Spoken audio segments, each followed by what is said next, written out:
At High Point, getting ready for the start of Moto number 2, you get a good look at John Dowd. And David, what's on top of his helmet? I'm trying to figure that out myself. It looks like a piece of an air filter, and I can only assume that now that it's starting to dry out, that mud gets stickier and it sticks to the top of your helmet and it gets heavy and it pushes down on your face, pushes your goggles down, so they can tear that off later on.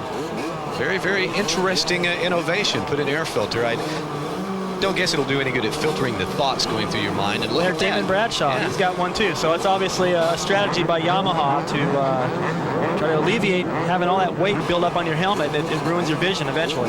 There you get another look. Another rider doesn't have it. That's number 11. That's Larry Ward, who had a great Supercross season, we should add, but today hasn't been near the front at all.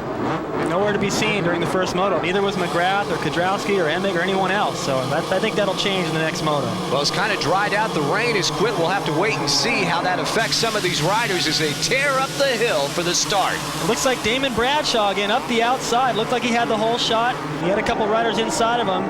There he is. Oh, Jeremy McGrath stealing the lead. He did a big swap going into the corner, but held on to it. Well, Jeremy McGrath, of course, started out the year to get with the overall win at Gainesville, winning that second moto and trying to become the first repeat moto winner of 1995. He gets the whole shot ahead of his teammate on the Honda, Doug Henry. Look, he's got a towel hanging off the side of his pants. I guess that's in case he gets some mud up there to wipe his visor or something. Well, I think he can just wipe his hands on it, and it kind of looks like a quarterback, doesn't he, with that little towel hanging out there? But I think I saw a lot of the guys do that at the Dallas Supercross this year, and if your hands get slippery or if you fall in the mud and your glove gets all slimy, you can wipe it on that towel so that you can get a grip on the handlebars. So you just reach back and swipe your hand across the towel.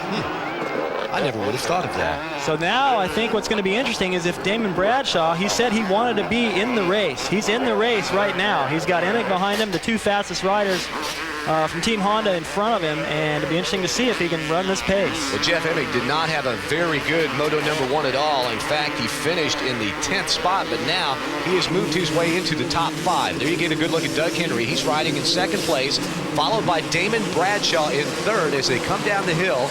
And there you see Jeff Emig is moved into 4th spot.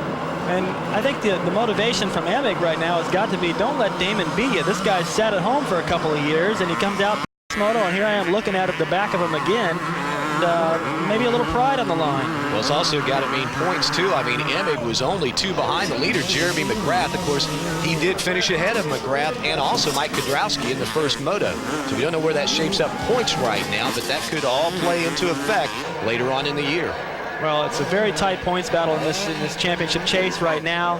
Damon's now thrown into the mix. That's going to affect things a little bit, and it looks like if Henry was able to stay where he's at and just finish ahead of John Dowd right now, that puts him in an overall position.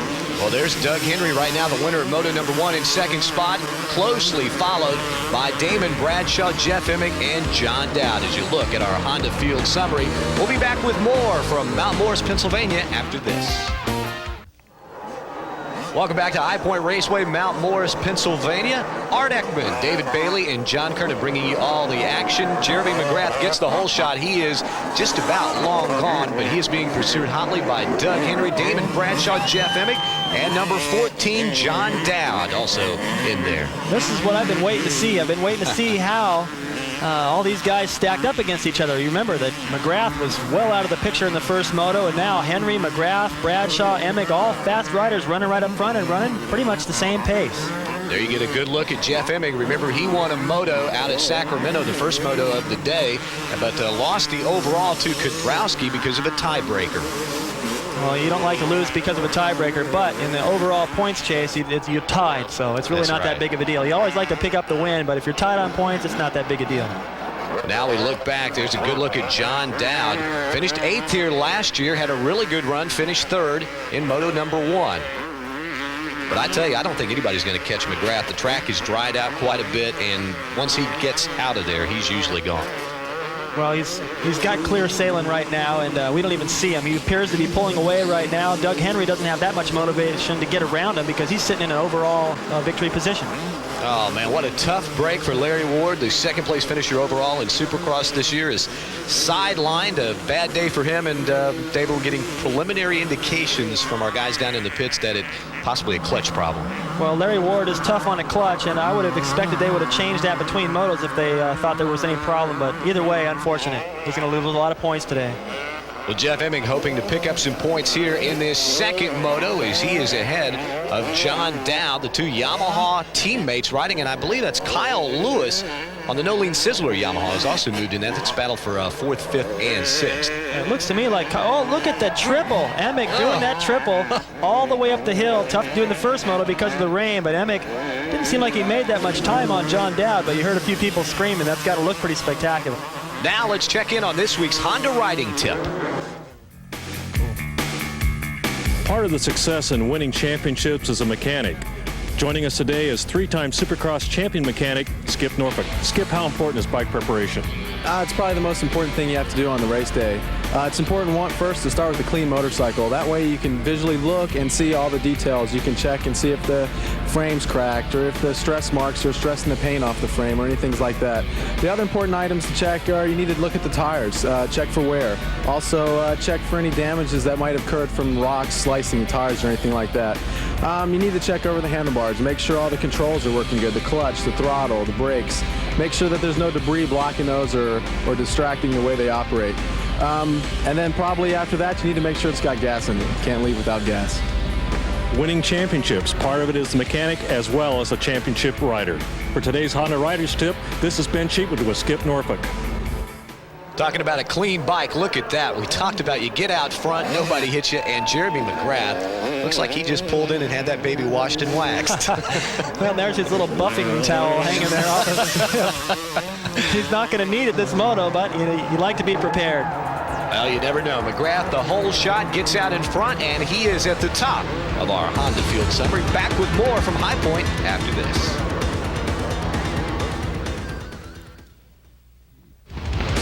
Now it's time for this week's Suzuki Flashback as we roll back the videotape. Just 1 year, 1994, Mount Morris on the start of Moto number 1.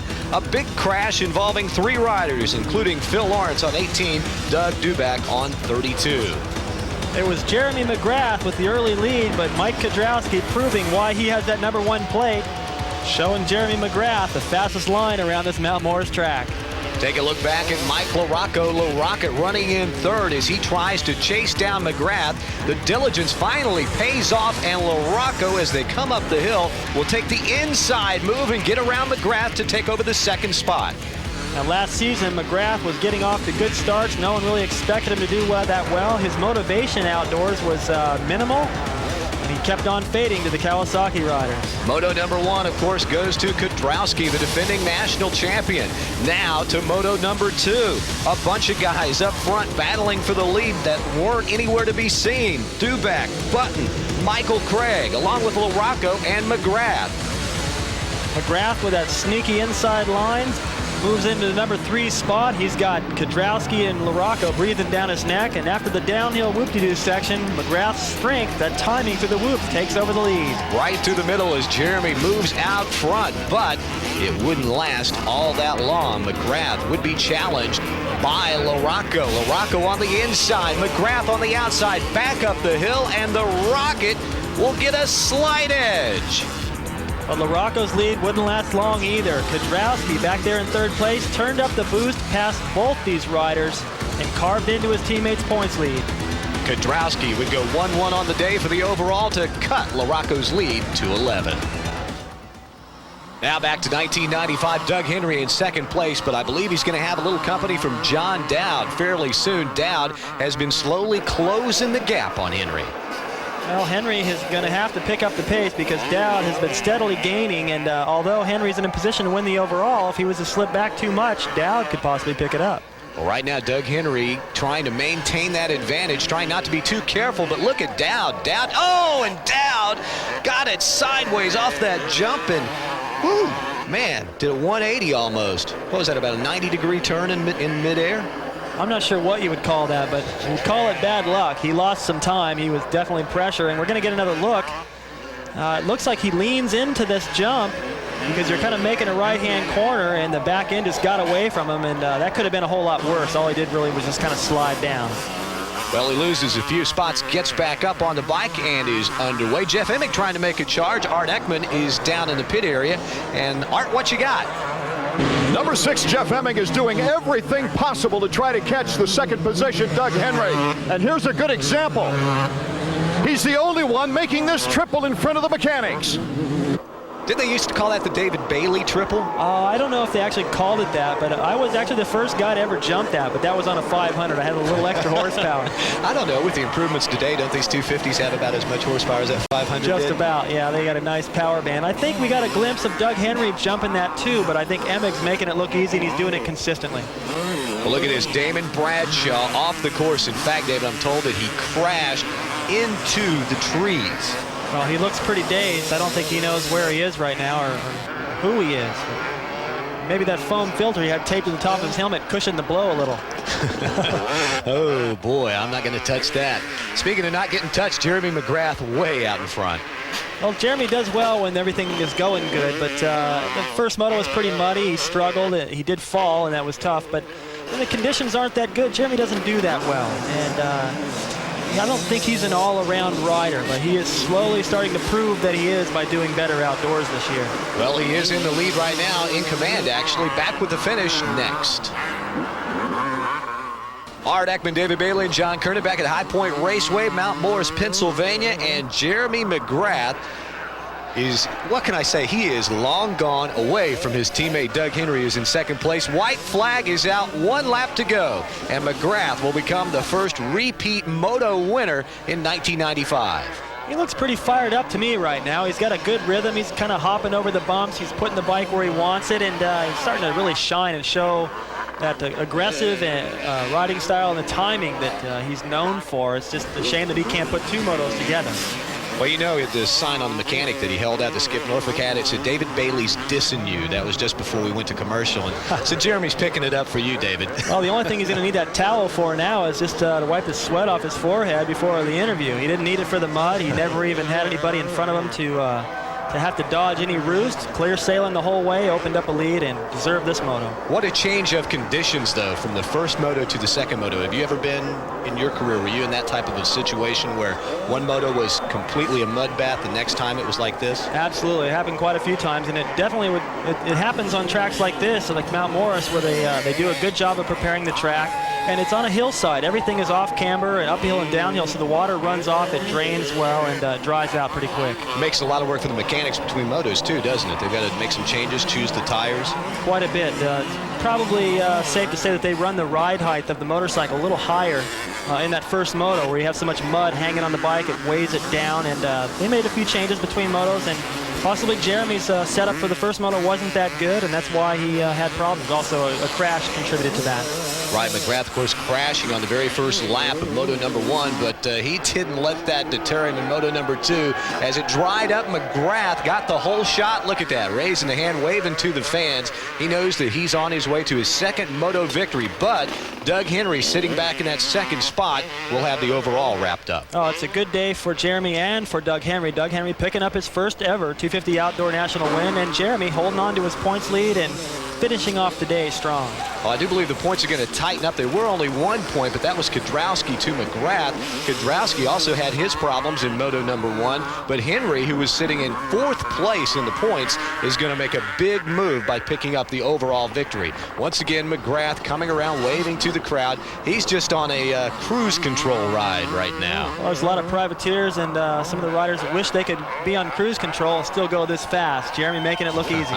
Jeremy McGrath gets the checkered flag to win the victory, but it looks like Doug Henry, if he can make it across the finish line, will take the overall title of the day, his first Outdoor National win. McGrath becoming the first to repeat a Moto victory. He won, remember, at Gainesville to open the season. Jeff Emig did get around Doug Henry in the closing lap, and John Dowd is 4th with Kudrowski.